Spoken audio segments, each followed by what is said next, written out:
안녕하세요. 강신우의 교회음악 강의를 맡아 진행하는 강신우입니다.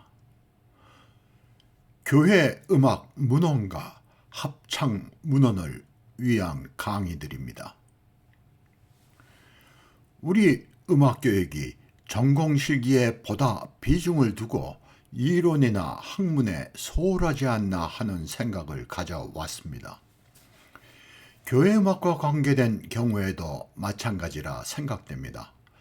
교회음악과 교수진도 전공실기를 담당하는 전임 교수들이 대부분이고 이론과 학문 분야는 대개는 강사들에게 맡겨져 있습니다.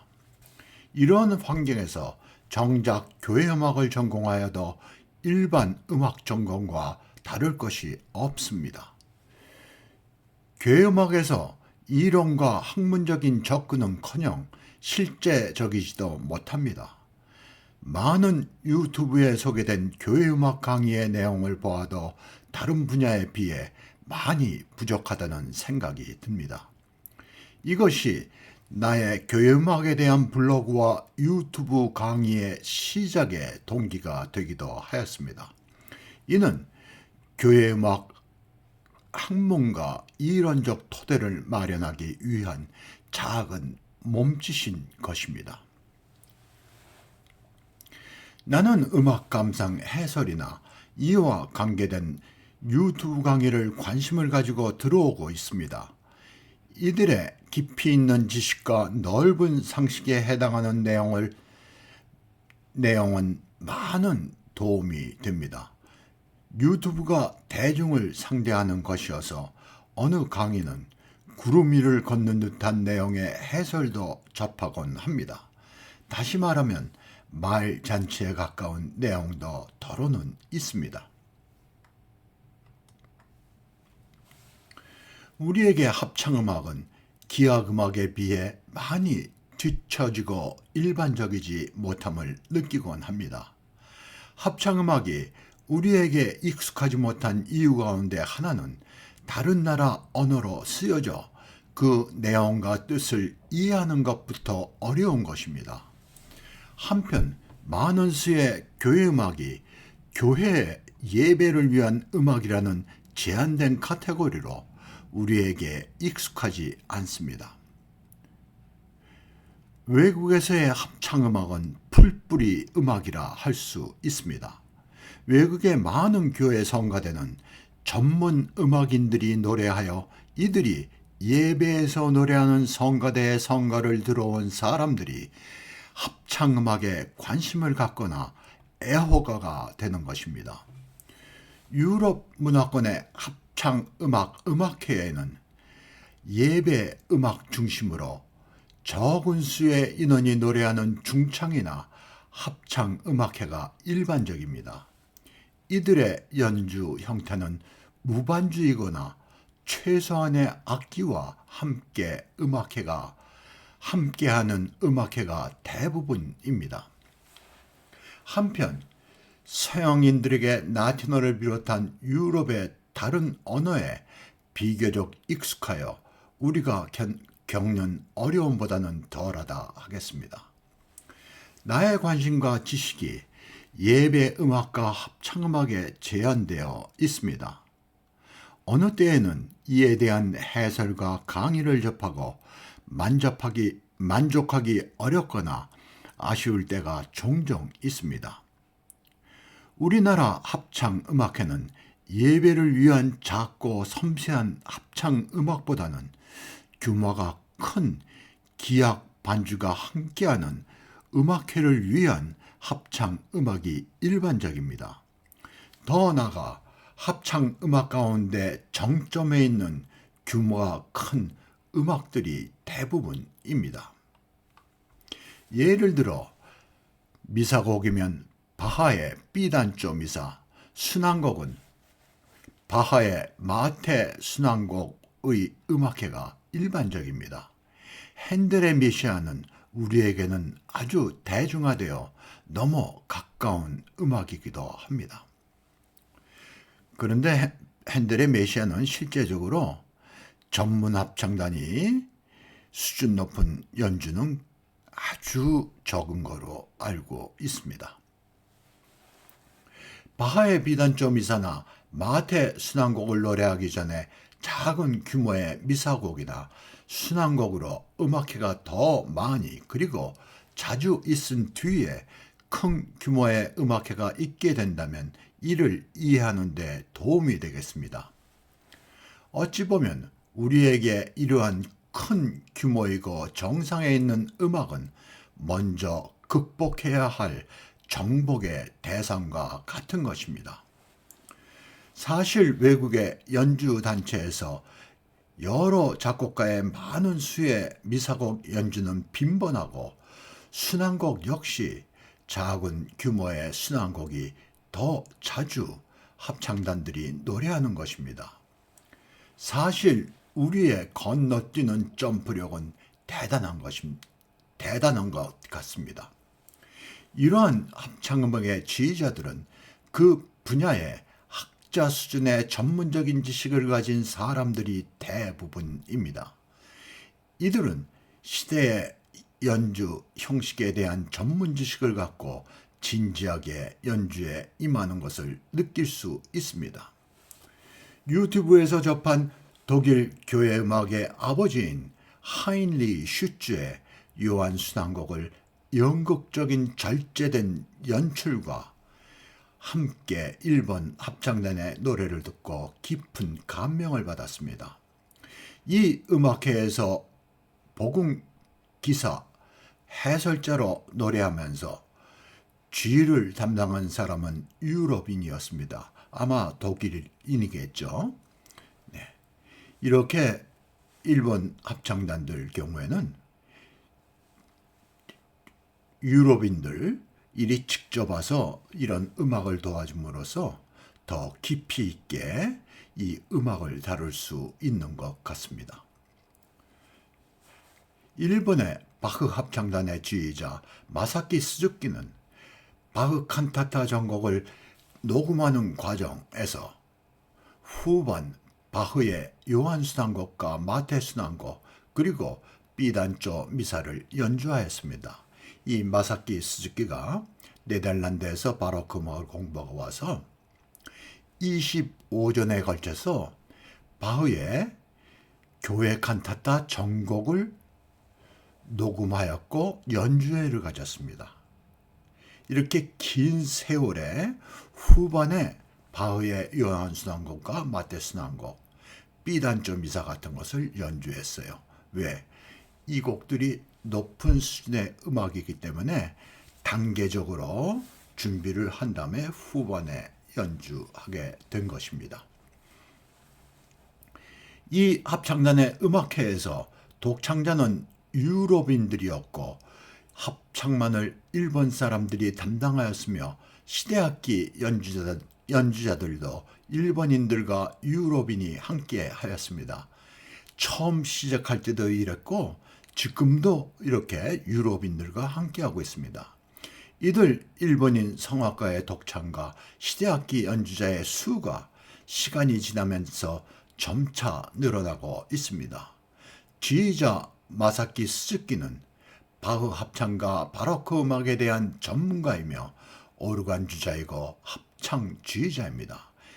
마사키 스즈키는 네덜란드에 가서 이 바하 음악과 바로크 음악을 전공하신 분이에요. 이런 분들은 대부분 오르간 주자이고 합창 지휘자입니다. 이게 전통적으로 그 교회 음악 지도자는 대부분 오르간 주자이고 합창 지휘자예요. 이러한 전통에서 마사키 스즈키도 이 길을 걷게 된 것 같습니다. 얼마 전 유튜브에서 바흐의 마테 순환곡을 여러 차례 연주한 합창단 지휘자의 인터뷰를 들으며 느낀 점은 순환음악에 대한 이해가 부족하지 않나 하는 것이 솔직한 나의 심정이었습니다. 우리는 기초부터 다져 나가기보다는 먼저 실행하는 데 익숙한 것이 아닌가 하는 생각이 듭니다. 우리 속담에 꽁 잡는 게 매다, 뭐로 가도 서울만 가면 된다와 같이 목적만을 위한 것보다는 과정과 단계적인 접근이 필요하다 하겠습니다. 이런 면에서 일본 합창단의 자세와 우리와는 크게 차이가 있는 것 같습니다. 우리는 다른 사람들과의 정보나 지식을 서로 나누거나 받아들이는 데 익숙하지 못합니다. 다른 사람에게 도움을 받는다는 것은 자존심을 상하게 하는 것일 수도 있습니다. 내가 미국 작곡가 마티 호겐의 시편 23편의 악보 아래에 자신의 친구 한 사람이 시편을 작곡하는 형식을 알려주어 이 곡을 완성할 수 있었다는 감사의 글을 보았습니다. 이 곡은 현재 미국은 물론 여러 나라에서도 자주 노래하는 성가곡이 되었습니다. 이 곡은 시편 23편의 메인 주제인 주는 나의 목자시니 내게 부족함이 없으리로다를 후렴구 안티폰으로 하여 시편의 내용이 바뀌는 절과 절 사이에서 후렴구를 반복하여 노래하는 선창식 시편으로 작곡된 것입니다. 이는 시편을 작곡할 때 사용하는 한 형식입니다. 이 마티 호간의 이 시편 23편을 내가 오래전에 번역해서 우리 교회에 소개했습니다. 그런데 한국교회에서는 아직 많이 불리지 않는 것 같아요. 아주 훌륭한 곡입니다. 이 곡은 복음성가 가수들도 많이 노래해요. 아주 퍼플러한 곡입니다. 시편이나 성서의 내용을 가지고 작곡할 때 시편 23편일 때에는 대개는 시편 전체를 사용하나 어떤 시편이나 성서는 주제와 관계된 내용만을 선택하여 작곡하는 경우도 자주 있습니다. 이때 어느 정도의 성서의 내용에 대한 안목이 필요하겠습니다. 우리나라 성가곡인 시편 23편 가운데 앞에 1절과 2절에 이어 중간에 많은 부분을 생략하고 마지막 절을 작곡한 곡을 접하기도 하였습니다. 그러니까 시편 23편의 가사를 제대로 처리 못한 게 아닌가 하는 생각이 듭니다. 성서의 본문을 가지고 성가곡을 작곡할 때 여러 우리말 번역 성경을 검토하여 자신이 원하는 부분이 시적으로 잘 번역된 성경을 찾아보는 것이 먼저 해야 할 일일 것입니다. 우리 번역 성경 가운데 도저히 음악으로 작곡하기 어려운 번역들도 있어요. 그래서 여러분들이 여러 성경을 읽어보게 되면 알맞은 성경이 있습니다. 그 알맞은 성경의 말씀을 가지고 작곡을 하면 좋겠습니다. 외국에서도 여러 성서 가운데 알맞은 성서를 선택하여 작곡합니다. 오늘은 나의 강의 가운데 합창문헌과 교회음악 문헌에 해당하는 강의를 모아 소개하려 합니다. 이들 강의는 합창과 교회음악에 관심 있는 모든 음악가들에게 유익하리라 생각됩니다. 한편 이 분야의 강의를 위해 참고할 수도 있겠습니다. 사실 이 강의들은 수준 높은 내용입니다. 그래서 상세한 설명 없이는 이해하기 어려워요. 그리고 이러한 강의는 학부보다는 대학원 과정에서 이루어질 수 있는 수준의 강의이기도 합니다. 이 강의에서 소개되는 성가곡 모두는 예배에서 성가되다가 노래하는 성가곡들입니다. 다시 말해서 예배 음악이라는 얘기가 되겠습니다. 첫 번째 소개할 합창곡은 영국의 보스 안템으로 올란도 기본스의 이는 세례 요한의 이야기다를 소개합니다. 이 버즈 안댐은 영국의 바로크 시대 합창음악 양식으로 우리에게는 거의 알려지지 않은 생소한 형식의 음악입니다. 이 성가곡은 대강절에 노래하기 알맞은 안댐 성가곡으로 요한복음 1장 19절에서 23절에 기초한 음악입니다. 이 말씀을 가지고 작곡된 음악입니다. 이는 세례 요한의 정체성에 대한 말씀입니다. 강의의 제목은 이는 세례 요한의 이야기다 입니다. 여기 유튜브와 주소가 있겠습니다. 이 강의에서 유튜브 주소를 클릭할 수 없어서 더보기에 올리겠습니다. 뒤에 소개되는 그 강의의 유튜브 주소 역시 더보기에 올리겠습니다. 강의를 듣기를 원하시는 분은 더보기에 들어가셔서 클릭하면 들을 수 있습니다.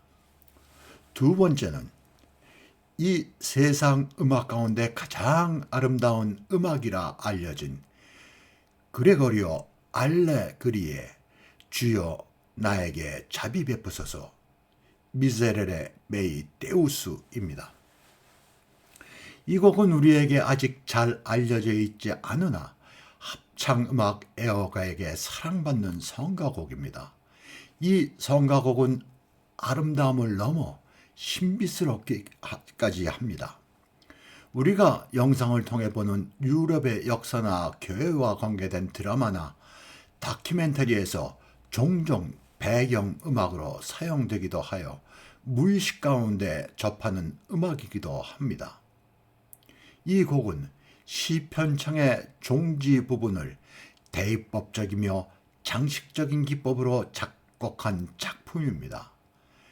전문 성가대가 노래하는 교회에서 사순절이나 고난주간 예배에서 이 성가를 해마다 반복하여 노래합니다.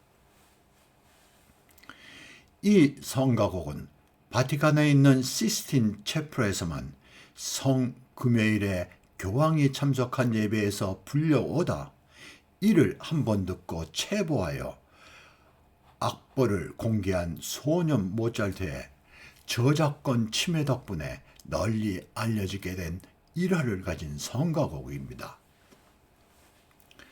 다윗의 참회의 시인 시편 51편은 사순절과 고난주간 예배에서 불리는 성가입니다. 이에 대한 분석과 해설 그리고 두 개의 동영상을 비교하여 감상할 수 있습니다. 동영상의 제목은 진화하는 알레그리의 주여 나에게 자비 베푸소입니다. 이 주소 역시 더보기에 올리겠습니다. 세 번째는 순환절에 노래하는 성가로 예레미야 애가입니다.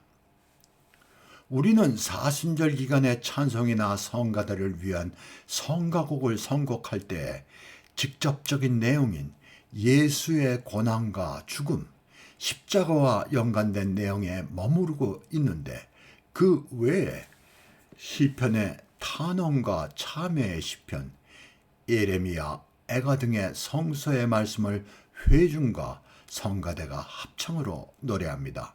그러니까 사순절 기간에 그 회중 찬송가 성가곡의 그 레파토리를 넓혀야 된다는 이야기가 되겠습니다. 이 애가는 바빌론에 의해 예루살렘이 파괴되고 멸망한 뒤에 백성들의 고통과 슬픔이 예수 그리스도의 순환을 미리 알리는 예언적 의미로 해석되는 것입니다. 수준 높은 어느 테네불의 예배에서 탄원의 시편과 예레미야 애가만을 응답의 성가로 노래하는 예배를 접한 적이 있습니다. 예레미야 애가는 르네상스 시대는 물론 여러 시대의 양식으로 쓰여진 음악들이 있습니다.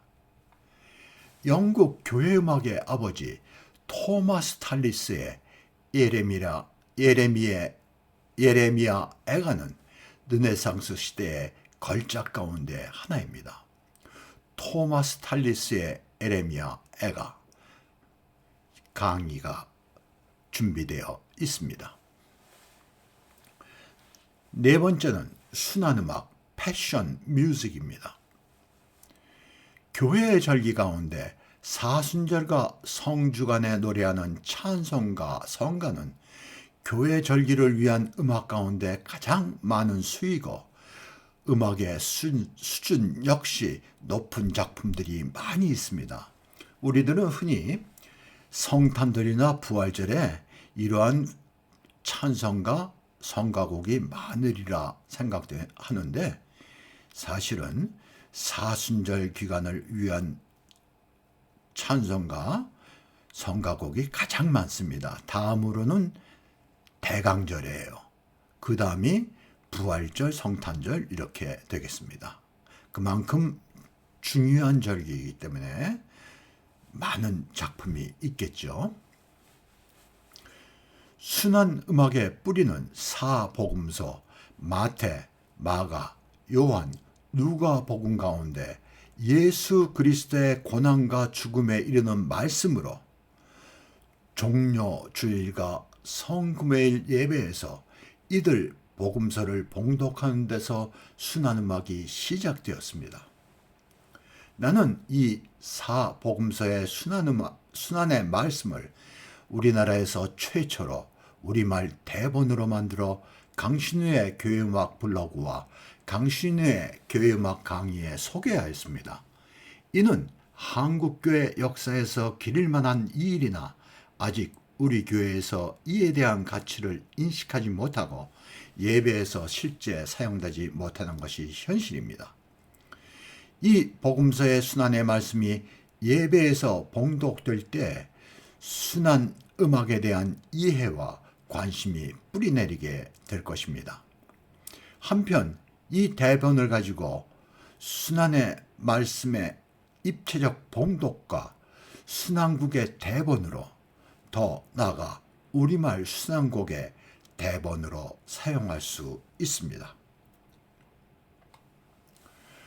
외국의 대부분의 교회에서는 해마다 종려주일과 성금요일 예배에서 이들 복음서의 말씀을 입체적으로 배역을 맡아 봉독하거나 복음서의 말씀만으로 작곡한 순환곡을 노래합니다.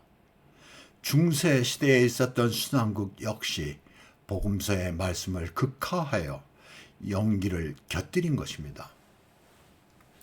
우리 교회 예배에서 복음서의 순환의 말씀이 해마다 반복하여 봉독된다면 신자들이 순환음악을 이해하는 데 도움이 될 것입니다. 순환음악은 예배를 위한 음악과 음악회를 위한 두 장르의 음악이 있습니다. 예배를 위한 순환음악은 성서의 본문만을 해설자가 낭송하고 예수 그리고 그 외의 배역들의 짧은 노래와 합창으로 이루어져 있습니다. 이들 순환곡은 무반주이거나 최소한의 적은 수의 기악 반주로 이루어져 있습니다. 음악회를 위한 순환음악은 위의 복음서의 말씀에 대본 작가들의 성실을 더하여 이를 독창과 합창으로 노래하는 오라토리오 형식으로 작곡된 것입니다. 가장 대표적인 음악으로 바흐의 마태 순환곡과 요한 순환곡입니다. 나의 강의 순환음악의 상세한 내용의 강의가 있습니다. 여기서 특별히 예배 때 노래하는 무반주 순환음악과 독일의 그 바로크 시대 때 간단한 악기로 반주하는 순환음악을 여러분들이 감상하실 수 있습니다. 나의 강의 순환음악의 상세한 내용의 강의가 있습니다. 끝으로 미사 통상문에 의한 미사곡입니다. 미사는 고유문, 프로퍼와 통상문, 오디너리 두 개의 부분으로 나뉩니다. 고유문은 예배에서 매번 변하는 내용이고 통상문은 변하지 않는 내용 가운데 예배에서 노래로 불리는 부분입니다. 그러니까 그 미사에서 가톨릭 교회에서는 미사라고 그러죠. 근데 예배입니다. 그냥 예배라고 얘기하겠어요. 예배에서 고유문과 통상문 두 개로 구분되는데 고유문은 매번 예배 때마다 바뀌는 내용이에요. 한번 설명을 하겠습니다. 기도를 해요. 기도는 매번 똑같은 기도를 할 수 없겠죠? 변하는 거예요. 성경 봉독을 합니다. 성경 봉독은 매번 다른 성경을 봉독하기죠. 설교는 어떻습니까? 매번 똑같은 내용의 설교는 할 수 없죠. 매번 다른 설교를 하는 거예요. 그게 고유문입니다. 그리고 통상문은 변하지 않는 거예요. 변하지 않는 것인데 이 통상문에는 두 파트가 있습니다. 노래로 불리는 부분이 있는가 하면 노래로 말로 하는 부분이 있어요. 고유문도 마찬가지예요. 근데 통상문에서 노래로 부르는 부분을 음악으로 작곡한 게 미사곡이에요. 그리고 통상문인데도 노래로 안 하고 말로 하는 게 있어요. 그 대표적인 게 주기도문입니다. 주기도문은 노래로 안 하고 그냥 말로 합니다. 주기도문은 매주 똑같은 내용의 주기도를 반복하겠죠. 그게 통상문에 해당해요.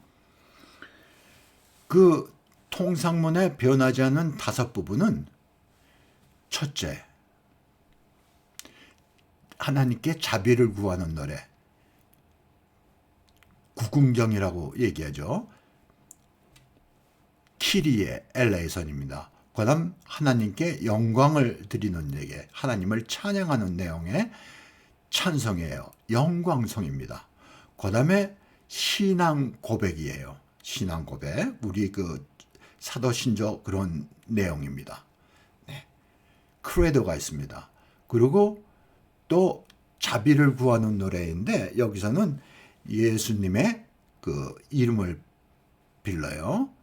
하나님의 어린 양, 네? 이렇게 해갖고 자비를 구하는 노래예요. 아뉴스데이라고 하죠. 네. 그 전에 내가 설명을 하나 빠뜨렸습니다. 거룩성이 있습니다. 거룩성, 상투스라고 그러죠. 상투스 역시 찬성입니다. 하나님께 영광을 드리는 찬성이에요. 그 다음에 아뉴스데이가 있겠습니다. 이렇게 다섯 부분을 미사 통상문에 의한 미사곡이라고 해요. 이 미사곡, 통상문 다섯 부분에 곡을 붙여 예배에서 노래하는 것이 미사 통상문에 의한 미사곡입니다. 설명이 잘 됐나 모르겠습니다. 여러분들이 미사에 대한 전체적인 내용은 이해하시는 분들이 많으시리라 생각됩니다. 미사곡 역시 예배를 위한 미사곡과 음악회를 위한 미사곡으로 나뉩니다. 예배를 위한 미사곡은 작은 규모의 음악으로 무반주나 오르간 반주, 때로는 작은 규모의 악기로 반주하기도 합니다. 이러한 미사곡은 예배를 위한 미사곡으로 작은 미사 브레비스라는 이름을 붙이기도 합니다. 이렇게 미사곡이 짧아야지 되겠죠. 그렇지 않으면 그 예배 시간이 엄청 길어질 수 있죠. 그래서 예배를 위한 미사곡은 짧게 작곡되어 있습니다. 르네상스 시대의 미사곡은 모두가 예배를 위한 미사인 것입니다. 미사곡은 라틴어가 전통적으로 사용되고 있으나 영어를 비롯한 많은 언어로 쓰여지고 있습니다. 음악회를 위해 작곡된 미사곡은 라틴어가 일반적입니다. 독일 루터교의 예배를 위한 미사곡은 자비를 구하는 노래 키리의 엘레이송과 영광성 글로리아 두 부분만 있습니다. 그럼 바하 미사곡 중에서도 예배를 위한 미사곡은 이 두 파트만을 작곡했어요. 음악회를 위한 미사곡은 중간 규모에서 큰 규모에 이르는 미사곡입니다. 그러니까 이러한 미사곡들은 예술성을 강조하기 위해서 음악회를 위한 미사곡들이에요. 이 가운데 비교적 작은 규모의 미사곡으로 우리에게 잘 알려진 몰차트의 대관식 미사나 슈베르트의 지장조 미사와 같은 규모의 음악은 특별한 경우에 예배에서 오케스트라와 함께 노래하기도 합니다. 예를 들면 외국교회에서 성탄절이나 부활절 대예배 때 이러한 미사곡을 가지고 예배에서 노래하기도 합니다. 왜냐하면 이러한 미사곡은 그렇게 시간이 많이 걸리지 않기 때문에 그런 중요한 예배 때는 이러한 미사곡을 가지고 예배를 드리기도 한다는 이야기입니다. 우리 교회에서도 음악회 형식으로 이런 미사곡을 노래할 게 아니라 성가대가 예배 때 순서에 알맞은 곡을 노래하는 것도 더 교회적이라 할 수 있겠습니다. 이런 아이디어도 내 글에 다 포함되어 있습니다. 그 외에 중간 규모의 미사곡이나 바흐의 B단조 미사, 베토벤의 장엄 미사와 같이 큰 규모의 미사곡은 음악회를 위한 음악입니다. 유튜브 강의는 이 내용이 없고 미사 통상문에 의한 미사곡에 대한 글, 나의 블로그에 있습니다. 나의 글로만 되어 있어요. 이 글을 읽고 이해하면 미사곡을 이해하는 데 도움이 되고 특별히 작곡을 하실 분들에게도 크게 도움이 되리라 생각됩니다. 이 주소 역시 더보기에 올리겠습니다. 이들 외에 루터의 의욕 찬성인 주의 기도를 주제로 한 맨델슨의 오르간 소나타 6번을 추천합니다. 오늘 강의를 마치겠습니다. 감사합니다.